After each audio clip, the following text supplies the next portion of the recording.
Hi friends, ഇന്ത്യയിലെ 11ഓളം textile export promotion കൗൺസിലും അതുപോലെ ministry of ടെക്സ്റ്റൈൽസും ചേർന്നുകൊണ്ട് ഈ മാസം 26 മുതൽ 29 വരെ ഡൽഹിയിൽ ഭാരത് ടെക്സ് 2024 എന്ന പേരിൽ ഇന്ത്യ കണ്ട ഏറ്റവും വലിയ ഒരു മെഗാ ടെക്സ്റ്റൈൽ എക്സ്പോ ഇപ്പോൾ നടന്നുകൊണ്ടിരിക്കുകയാണ്.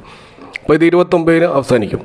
അപ്പോൾ ഇവിടെ എക്സിബിഷൻസ് കൂടാതെ നോളജ് സെഷൻസ്, തീമാറ്റിക് ചർച്ചകൾ, ഗവൺമെൻറ് ടു ഗവൺമെൻറ് മീറ്റിങ്ങുകൾ, അതുപോലെ ബിസിനസ് ടു ബിസിനസ് നെറ്റ്വർക്കുകൾ, അതുപോലെ മെമ്മോറാണ്ടം ഓഫ് MOU സൈനിങ് പോലെയുള്ള പരിപാടികൾ, അതുപോലെ പുതിയ പുതിയ പ്രൊഡക്റ്റ് ലോഞ്ചിങ്, കൂടാതെ തീമാറ്റിക് ആൻഡ് ഇൻട്രാക്റ്റീവ് പവലിയൻസ് തുടങ്ങി ഈ മേഖലയിലുള്ള ഈ ടെക്സ്റ്റൈൽ മേഖലയിലുള്ള പോളിസി മേക്കേഴ്സും അതുപോലെ ഗ്ലോബൽ CEOകളും കൂടാതെ ഇൻ്റർനാഷണൽ എക്സിബിറ്റേഴ്സും അതുപോലെ ഗ്ലോബൽ ബയേഴ്സും ഇവരൊക്കെ വന്നുകൊണ്ട് അവരെയൊക്കെ ആകർഷിക്കുന്ന രീതിയിലുള്ള ഒരു ഗ്രാൻഡ് ഇവൻ്റാണ് ഈ ഡൽഹിയിൽ ഇപ്പോൾ നടന്നുകൊണ്ടിരിക്കുന്നത്.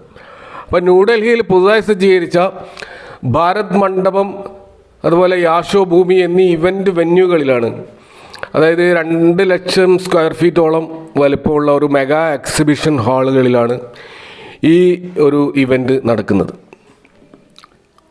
അപ്പോൾ ഇവിടെ പ്രധാനമായിട്ടും ഈ ഷോക്കേസിങ് ചെയ്യുന്നത് അപ്പാരൽസ്, അതുപോലെ home furnishings, floor coverings, fibres, yarns, threads, fabrics, carpets, silk, textile, അതുപോലെ ടെക്സ്റ്റൈൽ ബേസ്ഡ് ആയിട്ടുള്ള ഹാൻഡിക്രാഫ്റ്റ്സ്, അതുപോലെ ടെക്നിക്കൽ ടെക്സ്റ്റൈൽസ്, അങ്ങനെ തുടങ്ങി എൻ്റയർ ടെക്സ്റ്റൈൽ വാല്യൂ ചെയിനുള്ള ഇന്ത്യയിൽ ഒരുവിധം ഓർഗനൈസ്ഡ് ആയിട്ടുള്ള അതേപോലെ അൺഓർഗനൈസ്ഡുമായിട്ടുള്ള അതേപോലെ ലിസ്റ്റഡ് ആയിട്ടുള്ള കമ്പനികളും അൺലിസ്റ്റഡ് ആയിട്ടുള്ള കമ്പനികളും എല്ലാം ചേർന്നുള്ള ഒരു വലിയൊരു മേളയാണ് നടക്കുന്നത്. അപ്പോൾ ഇത് 4 ദിവസം നീണ്ടു നിൽക്കുന്ന ഈ മേളയിൽ ഏകദേശം 3500ഓളം എക്സിബിറ്റേഴ്സാണ് പങ്കെടുക്കുന്നത്. കൂടാതെ ഏകദേശം 3000-ലധികം ഇൻ്റർനാഷണൽ ബയേഴ്സും ഇവിടെ എത്തുന്നുണ്ട്. കൂടാതെ 40,000-ലധികം ഡൊമസ്റ്റിക് ബയേഴ്സും ഉണ്ട്. അങ്ങനെയൊക്കെയാണ് ഇതിൻ്റെ ടെക്സ്റ്റൈൽ ഇവൻറ്റിൻ്റെ ഡീറ്റെയിൽസ് പരിശോധിച്ച് നമുക്ക് മനസ്സിലാക്കുക. അപ്പോൾ ഇത് തീർച്ചയായും ടെക്സ്റ്റൈൽ സെഗ്മെൻറ്റിൽ 2024 ഒരു ഉണർവ് സൃഷ്ടിക്കും. കാരണം ലിസ്റ്റഡ് കമ്പനികളുടെയും അൺലിസ്റ്റഡ് കമ്പനികളുടെയും ഒക്കെ ഓർഡർ ബുക്ക് വർദ്ധിക്കാനുള്ള സാധ്യതയുണ്ട്.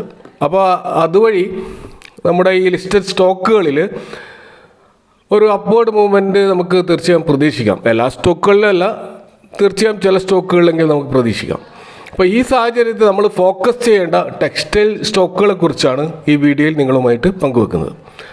അപ്പോൾ ഒരു കാര്യം ഇവിടെ ആദ്യമേ സൂചിപ്പിക്കാൻ ആഗ്രഹിക്കുകയാണ്, ഈ ചാനൽ വഴി യാതൊരുവിധ സ്റ്റോക്ക് ടിപ്സോ അല്ലെങ്കിൽ അത്തരത്തിലുള്ള ഏതെങ്കിലും പെയ്ഡ് സംഭവങ്ങളൊന്നും പ്രൊവൈഡ് ചെയ്യുന്നില്ല. ഈ ഇവിടെ പറയുന്ന കാര്യങ്ങളൊക്കെ ലോങ് ടേം വ്യൂവിൻ്റെ അടിസ്ഥാനത്തിലാണ്. ഷോർട്ട് ടേം ട്രേഡിങ് ആയിട്ട് ബന്ധപ്പെട്ട ഒരു കാര്യം ഇവിടെ പറയുന്നില്ല. അപ്പോൾ ഇവിടെ പങ്കുവെക്കുന്ന ഇൻഫർമേഷൻസ് എന്ന് പറയുന്നത് നിങ്ങൾക്ക് സ്വന്തമായിട്ടൊരു ഡിസിഷൻ എടുക്കാൻ വേണ്ട ഒരു ഇൻഫർമേഷൻസ് മാത്രമാണ് ഇവിടെ പ്രൊവൈഡ് ചെയ്യുന്നത്. ഡിസിഷൻ എടുക്കേണ്ടത് നിങ്ങളാണ്, കാരണം നിങ്ങളുടെ പൈസയാണ്. അപ്പോൾ ഇൻഫോംഡ് ഡിസിഷൻ എടുക്കാൻ നിങ്ങൾക്ക് ഉപകാരപ്പെടും എന്ന വിശ്വാസത്തിലാണ് പല കാര്യങ്ങളും ഇവിടെ പറയുന്നത്. അപ്പോൾ ഇതൊരിക്കലും ഒരു സ്റ്റോക്ക് ടിപ്സായിട്ടോ ഭയങ്കര റെക്കമെൻഡേഷനോ കാണാൻ പാടില്ല. ഇത് ലോങ് ടേം വ്യൂ ഉള്ളവർക്ക് മാത്രമേ ചാനൽ കൊണ്ട് എന്തെങ്കിലും ഉപകാരം ഉണ്ടാകുള്ളൂ എന്ന് മാത്രം സൂചിപ്പിച്ചുകൊണ്ട് തുടങ്ങാം. R4iലേക്ക് ഒരിക്കൽ കൂടി സ്വാഗതം.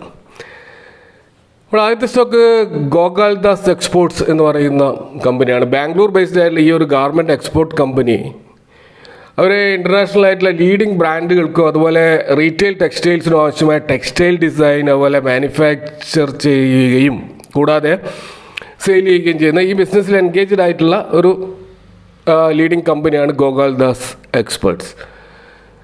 ഈ കമ്പനിയുടെ ഒരു പോസിറ്റീവായിട്ടുള്ള കാര്യങ്ങൾ പറയുകയാണെങ്കിൽ ഡെപ്റ്റ് ടു ഇക്വിറ്റി റേഷ്യോ 0.15 മാത്രമാണ്. അതുപോലെ PG റേഷ്യോ 0.8, 1-ൽ താഴെയാണ്. അതുപോലെ പ്ലഡ്ജഡ് പെർസെൻറ്റേജ് 0 ആണ്. കൂടാതെ അതിൻ്റെ 52 കയ്യിൽ നിന്ന് 17% കറക്റ്റ് ചെയ്തുകൊണ്ടാണ് ഇപ്പോൾ ഈ സ്റ്റോക്കുള്ളത്. ഫോറിൻ ഇൻവെസ്റ്റേഴ്സിൻ്റെ ഹോൾഡിംഗ് 20%, ഡൊമസ്റ്റിക് ഇൻവെസ്റ്റേഴ്സിൻ്റെ 31% ഹോൾഡിംഗ് ഈ സ്റ്റോക്കിലുണ്ട്. കൂടാതെ ഇതിൻ്റെ ROC 21% മേലെയും ROE 19.6% ഒക്കെ ഉണ്ട്. ഇതിൻ്റെ ഇൻഡസ്ട്രി PE 36.4 ആണെങ്കിൽ സ്റ്റോക്ക് PE 38.1 ഏകദേശം ഒരു ഫെയർലി വാല്യൂഡ് ആയിട്ടാണ് നമുക്ക് ഈ സ്റ്റോക്ക് കാണാൻ കഴിയുക. ഈ സ്റ്റോക്കുമായി ബന്ധപ്പെട്ട എന്തെങ്കിലും ഒരു പ്രശ്നമുള്ളത് ഒന്ന് ഇതിൻ്റെ പ്രൊമോട്ടർ ഹോൾഡിംഗ് ആണ്, അത് 11% മാത്രമേ ഉള്ളൂ. അതുപോലെ കഴിഞ്ഞ ക്വാർട്ടറിൽ ഇതിൻ്റെ പ്രോഫിറ്റിൽ ചെറിയൊരു ഡിപ്പ് വന്നിട്ടുണ്ട്. -25% ഒരു പ്രോഫിറ്റിലൊരു ഡിപ്പ് കാണാൻ കഴിയുന്നുണ്ട്. പൊതുവേ എല്ലാ ടെക്സ്റ്റൈൽ സ്റ്റോക്കിലും സംഭവിച്ചിട്ടുണ്ട്. അതിൻ്റെ ഭാഗമായിരിക്കാം. അപ്പോൾ ഇതൊക്കെയാണ് ഗോകുൽദാസ് എക്സ്പോർട്ട് എന്ന് പറയുന്ന കമ്പനി. ഈ കമ്പനി നിങ്ങൾ നിരീക്ഷിക്കുക. ഇനി രണ്ടാമത്തെ കമ്പനി പറയുകയാണെങ്കിൽ കോയമ്പത്തൂർ ബേസ്ഡ് ആയിട്ടുള്ള KPR മിൽസ് എന്ന് പറയുന്ന കമ്പനിയാണ്. ഇന്ത്യയിലെ ലാർജസ്റ്റ് ടെക്സ്റ്റൈൽ മേഖലയിലുള്ള യാൺ നിർമ്മാണത്തിൽ തുടങ്ങി റെഡി ടു മെയ്ഡ് ഗാർമെൻറ്റ് നിർമ്മാണം വരെ നിൽക്കുന്ന അപ്പാരൽ മാനുഫാക്ചറിങ് ബിസിനസ്സുള്ള കമ്പനിയാണിത്. കൂടാതെ ഇവർ വിൻഡ് പവർ ജനറേറ്റ് ചെയ്യുന്ന റിന്യൂവബിൾ എനർജി സെഗ്മെൻറ്റിലും ഇപ്പോൾ കടന്നു ചെന്നിട്ടുണ്ട്. അപ്പോൾ ഈ KPR മിൽസിൻ്റെ ഒരു പോസിറ്റീവായിട്ടുള്ള കാര്യങ്ങൾ പറയുകയാണെങ്കിൽ ഇതിൻ്റെ ഇൻഡസ്ട്രി വാല്യുവേഷൻ വെച്ച് നോക്കുമ്പോൾ ഇൻഡസ്ട്രി PEനേക്കാളും താഴെയാണ് ഇതിൻ്റെ സ്റ്റോക്കിൻ്റെ ഇപ്പോഴത്തെ PE. അതുപോലെ ROCയും ROEയും 20% മുകളിലുള്ള സ്ട്രോങ് ആയിട്ടുള്ള ഒരു പ്രോഫിറ്റബിലിറ്റി നമുക്ക് കാണാൻ കഴിയുന്നുണ്ട്. കൂടാതെ ഇതിൻ്റെ 52 വീക്ക് ഹൈയിൽ നിന്ന് 17% കറക്റ്റ് ചെയ്തുകൊണ്ടാണ് ഈ സ്റ്റോക്ക് നമുക്കുള്ളത്. കൂടാതെ ഇത് ഒരു സീറോ ഡെപ്റ്റ് കമ്പനിയാണ്. 0.21% ഡെപ്റ്റ് ഇക്വിറ്റി റേഷ്യോ. അതിൻ്റെ പ്രൊമോട്ടർ ഒരു സ്റ്റോക്ക് പോലും പ്ലഡ്ജ് ചെയ്തിട്ടില്ല. അതുപോലെ പ്രൊമോട്ടർ ഹോൾഡിംഗ് 73% ഉണ്ട്. കൂടാതെ ഫോറിൻ ഇൻവെസ്റ്റേഴ്സിൻ്റെ 4%, ഡൊമസ്റ്റിക് ഇൻവെസ്റ്റേഴ്സിൻ്റെ 15% ഹോൾഡിംഗ് ഈ കമ്പനിയിലുണ്ട്. കൂടാതെ ഈ കമ്പനിയുടെ ഓപ്പറേറ്റിംഗ് പ്രോഫിറ്റ് മാർജിൻ 19% മേലെയുണ്ട്. അപ്പോൾ എല്ലാം കൊണ്ടും ഒരു നല്ല ഫണ്ടമെൻ്റൽസ് ഉള്ളൊരു കമ്പനിയാണ്. ഈ കമ്പനിയെ ഒരു പ്രശ്നമുള്ളത് കഴിഞ്ഞ ക്വാർട്ടർ സെയിൽസിൽ ഒരു 13% ഇടിവ് കാണാൻ കഴിഞ്ഞിട്ടുണ്ട്. അത് മാത്രമാണ് ഈ കമ്പനിയെക്കുറിച്ച് എന്തെങ്കിലും ഒരു റിസ്ക് ഫാക്ടറായിട്ട് പറയാനുള്ളത്. ഇനി അടുത്ത സ്റ്റോക്ക് വെൽസ്പൺ ഗ്രൂപ്പിൻ്റെ ഭാഗമായി വെൽസ്പൺ ലിവിങ് എന്ന് പറയുന്ന ലോകത്തിലെ തന്നെ ലാർജസ്റ്റ് ടെക്സ്റ്റൈൽ മാനുഫാക്ചറിങ് കമ്പനിയാണിത്. ഈ കമ്പനി ഒരു wide spectrum of home textiles, പ്രത്യേകിച്ച് ബാത്ത് ലിനൻ, ടവൽ തുടങ്ങിയ പോലെയുള്ള കാര്യങ്ങൾ, കൂടാതെ ടെക്നിക്കൽ ടെക്സ്റ്റൈൽ പ്രൊഡക്റ്റുകൾ, കൂടാതെ ഫ്ലോറിംഗ് കാർപ്പറ്റ് പോലെയുള്ള ഫ്ലോറിംഗ് സൊല്യൂഷൻസ് ഇതൊക്കെ പ്രൊവൈഡ് ചെയ്യുന്ന ബോംബെ ബേസ്ഡ് ആയിട്ടുള്ള ബോംബെയിൽ ഹെഡ് ക്വാർട്ടേഴ്സായിട്ട് പ്രവർത്തിച്ചു കൊണ്ടിരിക്കുന്ന വെൽസ്പൺ ഇന്ത്യ എന്ന കമ്പനിയാണ്. ഈ കമ്പനി ആദ്യം ഇതിൻ്റെ പേര് വെൽസ്പൺ ഇന്ത്യ എന്നായിരുന്നെങ്കിൽ ഇപ്പോൾ ഇതിൻ്റെ പേര് വെൽസ്പൺ ലിവിങ് ലിമിറ്റഡ് എന്ന പേരിലാണ്. കഴിഞ്ഞ വർഷം, അതായത് 2023 അവസാനമാണ് ഇതിൻ്റെ പേര് ചേഞ്ച് ചെയ്തിട്ടുള്ളത്. അത് നോട്ട് ചെയ്യേണ്ട ഒരു കാര്യമാണ്. ഈ കമ്പനി പോസിറ്റീവായിട്ട് പറയാനുള്ളത് ഇതിൻ്റെ സ്റ്റോക്ക് PE അണ്ടർ വാല്യൂഡ് ആണ്. അതായത് ഇൻഡസ്ട്രി PE 31 ആണെങ്കിൽ ഇത് സ്റ്റോക്ക് PE 22.8 മാത്രമേ ഉള്ളൂ. കൂടാതെ വലിയ ഡെപ്റ്റൊന്നും ഈ കമ്പനിക്കില്ല. 0.58 ഒരു ഡെപ്റ്റ് ഇക്വിറ്റി റേഷ്യോ ആണ് കാണുന്നത്. കൂടാതെ സ്റ്റോക്കുകളൊന്നും പ്ലഡ്ജ് ചെയ്തിട്ടില്ല. ഇനി പ്രൊമോട്ടർ ഹോൾഡിംഗ് 70% മേലെയുള്ള സ്ട്രോങ് പ്രൊമോട്ടർ ഹോൾഡിംഗ് ആണ്. ഇനി ഫോറിൻ ഇൻവെസ്റ്റേഴ്സും ഡൊമസ്റ്റിക് ഇൻവെസ്റ്റേഴ്സും 7%, 5% ഉണ്ട്. കൂടാതെ കഴിഞ്ഞ ക്വാർട്ടറിലുള്ള ഇവരുടെ സെയിൽസ് എക്സലൻ്റ് ആയിട്ടുള്ള ഒരു റിസൾട്ടാണ് അവർ പ്രൊഡ്യൂസ് ചെയ്തിട്ടുള്ളത്. 29% സെയിൽസ് ഗ്രോത്തും ഇയർ ഓൺ ഇയറിൽ 29% സെയിൽസ് ഗ്രോത്തും, അതുപോലെ ഇയർ ഓൺ ഇയർ പ്രോഫിറ്റ് ഗ്രോത്തും 317%. ഈ കമ്പനിയെക്കുറിച്ച്, അതായത് ഈ ഒരു അടുത്ത കാലത്താണ് ഈ ഒരു നല്ലൊരു റിസൾട്ട് കമ്പനി പ്രൊഡ്യൂസ് ചെയ്തത്. എന്നാൽ കമ്പനിയുടെ ലോങ് ടേം നോക്കുകയാണെങ്കിൽ ഇതിൻ്റെ ROC 6.01 ROE 4.77 മാത്രമാണ് എന്നുള്ളത് ഈ കമ്പനിയെക്കുറിച്ച് ഒരു പ്രശ്നമുള്ള ഒരു സംഗതിയായിട്ട് കാണാൻ കഴിയും. ഇനി അടുത്ത സ്റ്റോക്ക് SP അപ്പാരൽസ് ലിമിറ്റഡ് എന്ന് പറയുന്ന കമ്പനിയാണ്. ഈ കുട്ടികൾക്ക് ആവശ്യമുള്ള അല്ലെങ്കിൽ ഇൻഫൻസിനൊക്കെ ആവശ്യമുള്ള ഗാർമെൻറ്റ് നിർമ്മാണ രംഗത്തെ ഒരു ലീഡിംഗ് മാനുഫാക്ചറിങ് കം എക്സ്പോർട്ടർ ആയിട്ടുള്ള SP അപ്പാരൽസ് ആണ്. ഇത് 1989 എസ്റ്റാബ്ലിഷ്ഡ് ആയിട്ടുള്ള തമിഴ്നാട് ബേസ്ഡ് ആയിട്ടുള്ള ഒരു ഗാർമെൻറ്റ് കമ്പനിയാണ്. ഇവരുടെയും PE റേഷ്യോ നോക്കുകയാണെങ്കിൽ 18ആണ്. വാല്യുവേഷൻ ബേസ് ഈ സ്റ്റോക്ക് ഒക്കെയാണ്. 31 ഇൻഡസ്ട്രി PE. അതിൻ്റെ എത്രയോ താഴെയാണ്, 18% ഇപ്പോഴത്തെ PE റേഷ്യോ കാണാൻ കഴിയുന്നത്. കൂടാതെ ഡെപ്റ്റ് ഇക്വിറ്റി റേഷ്യോ 0.36 മാത്രമേ ഉള്ളൂ. പ്ലഡ്ജ് പെർസെൻറ്റേജ് 0 ആണ്. Year on year profit variant 32% ഒരു ഗ്രോത്ത് കാണുന്നുണ്ട്. കൂടാതെ പ്രൊമോട്ടർ ഹോൾഡിംഗ് 61.9 എന്നുള്ള ശക്തമായൊരു പ്രൊമോട്ടർ ഹോൾഡിംഗ് ഉണ്ട്. ഇനി ഫോറിൻ ഇൻവെസ്റ്റേഴ്സിൻ്റെ 1% മാത്രമാണെങ്കിൽ ഡൊമസ്റ്റിക് ഇൻവെസ്റ്റേഴ്സിൻ്റെ 19% ഹോൾഡിംഗ് ഈ സ്റ്റോക്കിലുണ്ട്. ഈ സ്റ്റോക്കിൻ്റെ ഒരു നെഗറ്റീവായിട്ട് പറയാനുള്ളത് ഇതിൻ്റെ PEG റേഷ്യോ 1.54 എന്ന് കാണിക്കുന്നത്. അത് ഒന്നിൽ കൂടുതലാണ്. കാരണം നമുക്കറിയാം PE റേഷ്യോ വിത്ത് ഗ്രോത്തുമായിട്ട് കമ്പയർ ചെയ്തിട്ടുള്ള PE റേഷ്യോ ആണ് PEG റേഷ്യോ. അത് ഒന്നിൽ താഴെ നിൽക്കുന്നതാണ് എപ്പോഴും നല്ലത്. അപ്പോൾ ഇവിടെ ഒന്നിൽ കൂടുതൽ കാണുന്നുണ്ട്. അതുമാത്രമാണ് ഈ സ്റ്റോക്കിൽ ഒരു പ്രശ്നമായി തോന്നുന്നത്.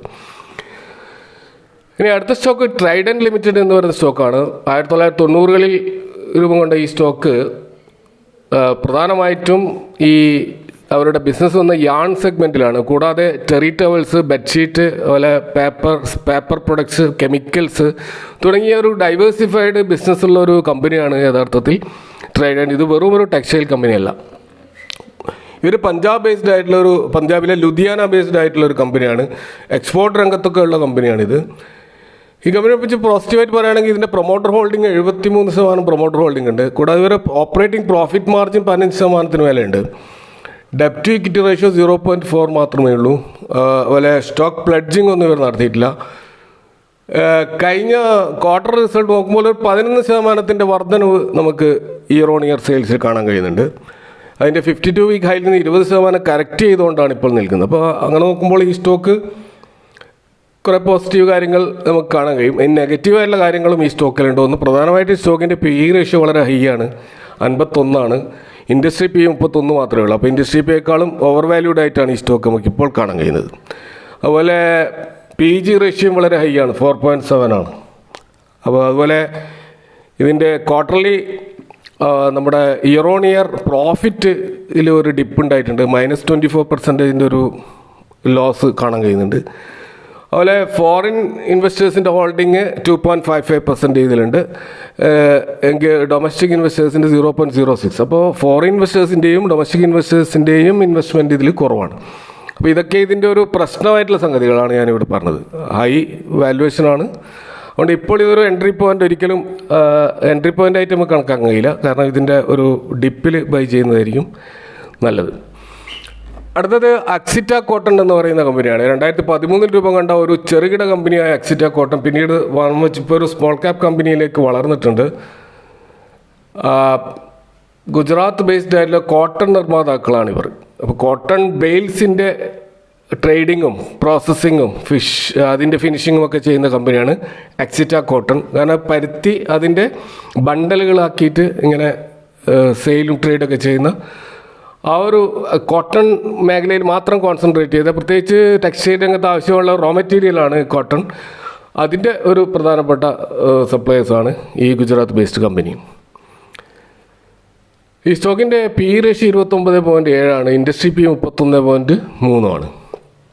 PEG റേഷ്യോ 0.42 ആണ്. ROCE 49.1 ഉണ്ട്. ROE 38.4 ഉണ്ട്.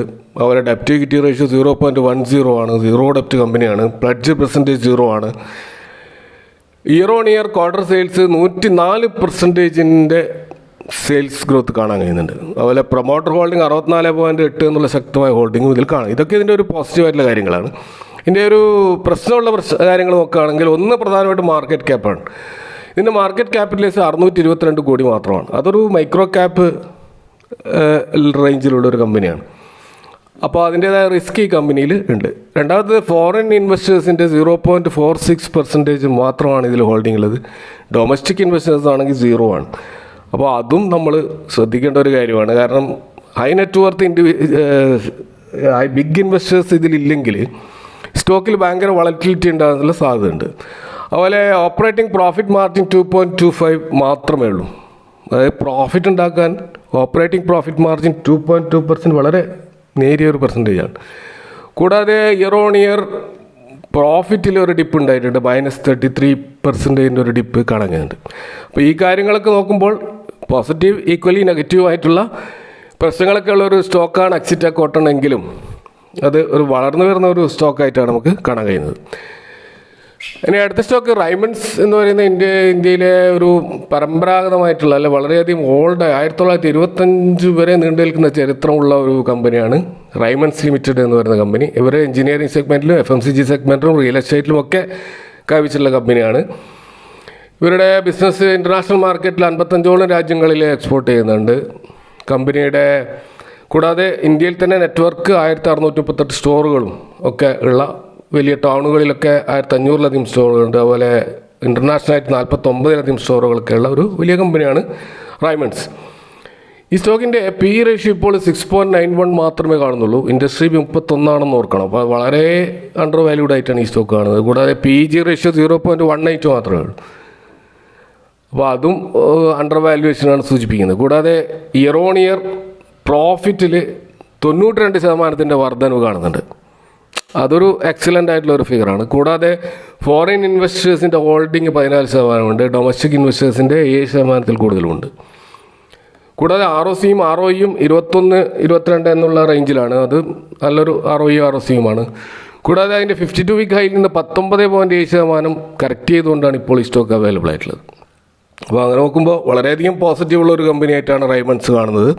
എന്നാൽ വളരെ പ്രധാനപ്പെട്ട ഒരു പ്രശ്നം ഈ സ്റ്റോക്കിൽ കാണുന്നത് ഇതിൻ്റെ പ്ലഡ്ജിങ് ആണ്. അവർ 17%-ലധികം അവരുടെ സ്റ്റോക്കുകൾ പ്ലഡ്ജ് ചെയ്തിട്ടുണ്ട്, ഡെപ്റ്റ് എനിക്ക് റൈസ് ചെയ്യാൻ വേണ്ടിയിട്ട്. അതായത് ഇവരുടെ ഡെപ്റ്റ് ഇക്വിറ്റി റേഷ്യോ 0.5 മേലെ ഉണ്ട് എന്നാണ് കാണുന്നത്. അപ്പോൾ അതിന് വേണ്ടിയിട്ട് ഇവരെന്ത് ചെയ്തു, ഇവരുടെ സ്റ്റോക്കുകൾ 17%-ലധികം പ്ലഡ്ജ് ചെയ്തിട്ട്, അതുമാത്രമാണ് ഇതിലൊരു റിസ്ക് ഫാക്ടറായിട്ട് കാണുന്നത്. അപ്പോൾ ഇവിടെ പരാമർശിച്ച ഈ സ്റ്റോക്കിൽ ഞാൻ നേരത്തെ തുടക്കത്തിൽ സൂചിപ്പിച്ച പോലെ ഒരിക്കലും ഒരു ഭയങ്കര റെക്കമെൻഡേഷൻ, നിങ്ങളിത് വാച്ച് ലിസ്റ്റിൽ ആഡ് ചെയ്തുകൊണ്ട് ഈ സ്റ്റോക്കുകളെ നിരീക്ഷിക്കുക. ഈ എക്സ്പോ കഴിയുന്നത് മുറക്ക് ഇതിൻ്റെ പുതിയ പുതിയ ന്യൂസുകൾ വരാനുള്ള സാധ്യതയുണ്ട്. അത് നോട്ട് ചെയ്തുകൊണ്ട് you take your own decision for investing or consult your financial adviser. Thank you for watching. See you next time with another video.